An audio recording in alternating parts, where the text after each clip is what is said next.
Icon Drum's Classic Rock is the second drum library released by Glenn Fricker's Spectre Digital. This library is aimed towards rock-related stuff, but don't let that limit you. It offers a few sound choices, which makes the library way more versatile than only for AOR. It's a 11.75GB download, which is slightly smaller than the first release, the Extension Midlife Crisis. I mean the Extension Level Event Drum Library. Unlike that first Spectral Digital Drum Library, I have some issues with this one, but first the good stuff. For the toms, you get 3 types of drum heads with 2 mic choices per sound, a total of 6.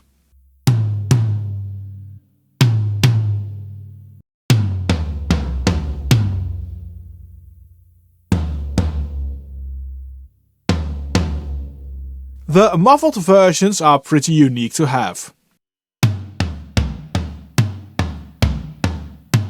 With snare you get 3 models to choose from.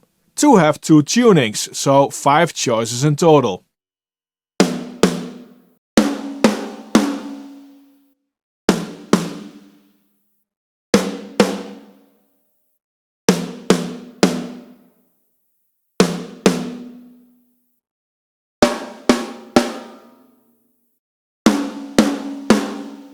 The kick has 2 different kick choices, but you get 6 choices for the Big Pearl kick and 3 for the Ludwig.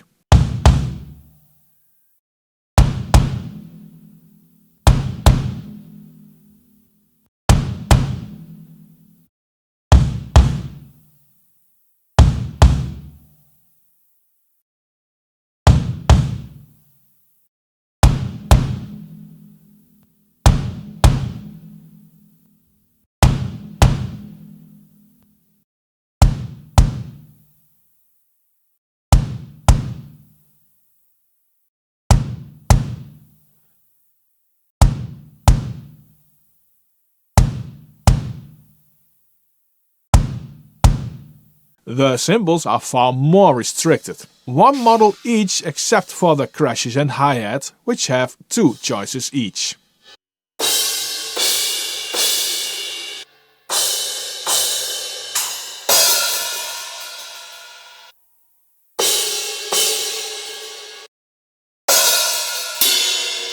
You get plenty of processing options in a separate tab. Which models you can use change per drum or group, and you have plenty of mixing options to get a sound you like. Here are some of the presets in a mix.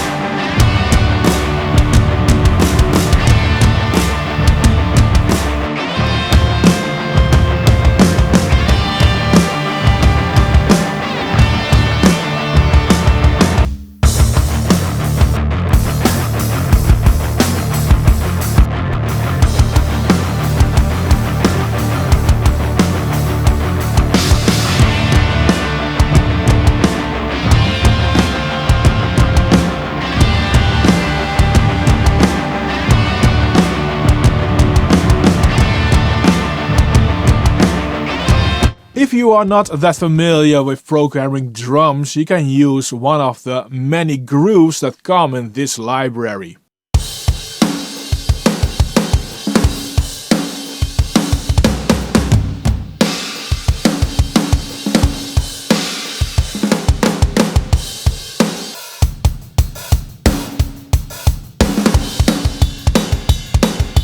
And you can drag these into your projects for further editing if you need that.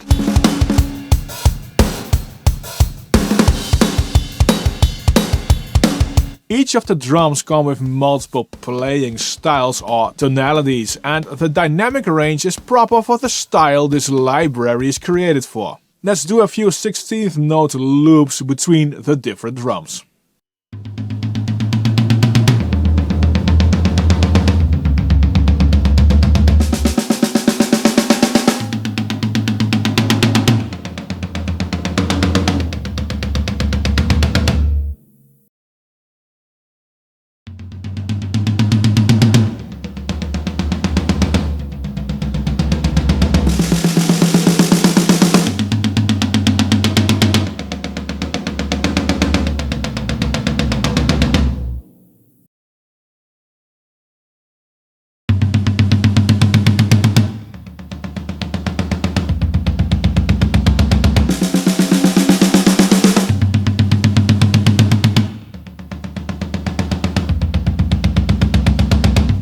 Before we get into the issues I have with this library, please make sure to subscribe to the channel if you haven't already and hit that little like button.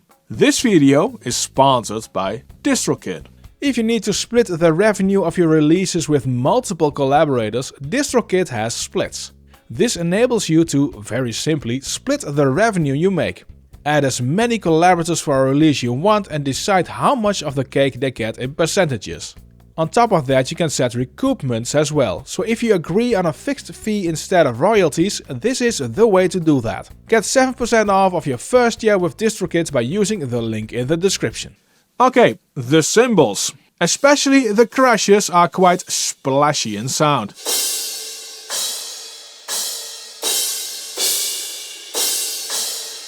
This is a matter of taste, of course. I personally prefer some more sustained and heavier sounding cymbals for rock styles. The default cymbals lack a bit of meat in my opinion. What is more concerning to me is that the top left and right cymbals have some wavering in the sound when hit hard.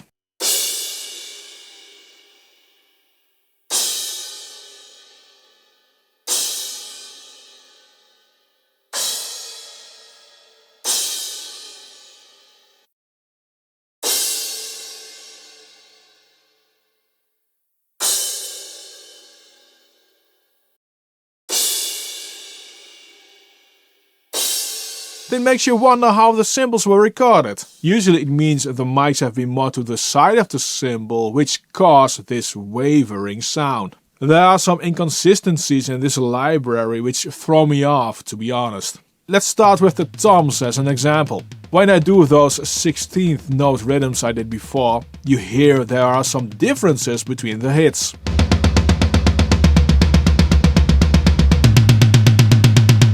On the lowest floor tom, it is the most evident. Note that these are all with the same velocity. When I enable rooms and overheads, this becomes even more clear.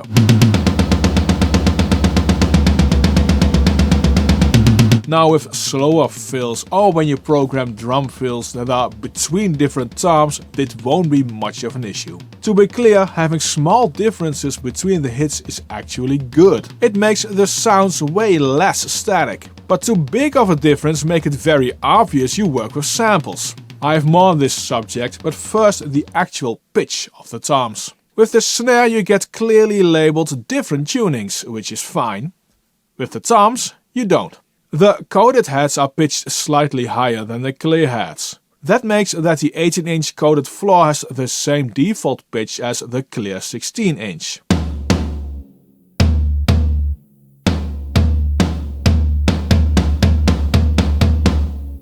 Now you can tune these toms, but for some reason only the MD421 choices can be tuned.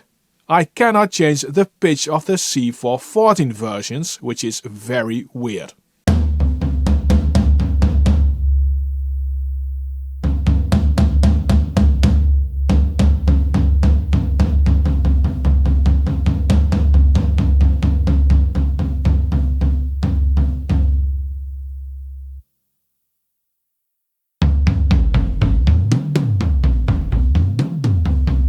Now with the randomization of the samples of each part of the drum kit, too big of a variation will become a problem. Check this next loop.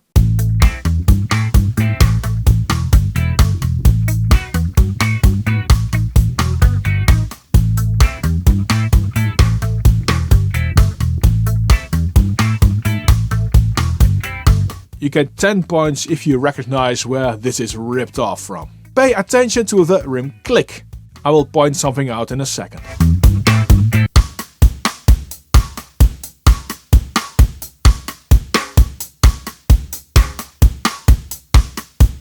One of the random samples of the rim click is a sort of a miss-hit. It has a widely different open sound than the other ones.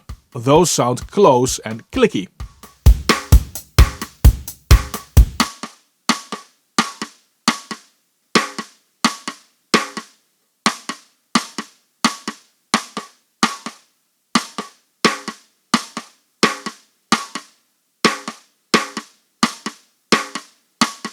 This means you have to commit or render these programmed drums before you start mixing to make sure you get a reliable playback with this library, and this is a big issue for me. Let's stay with the rim click. Between the 3 snares and 5 variations you get, the rim click sound is the same for all of them.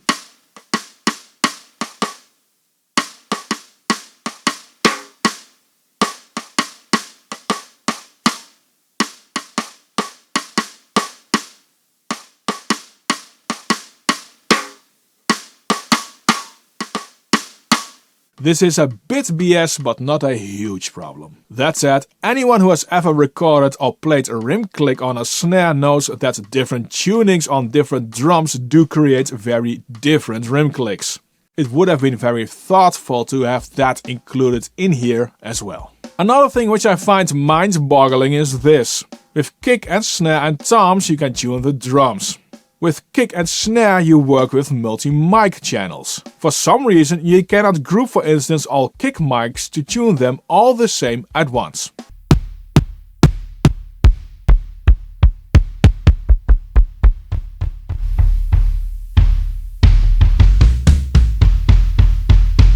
This is an omission that is so weird. You normally don't want to have different tunings for each mic, and this makes changes to the pitch way more involved than it should.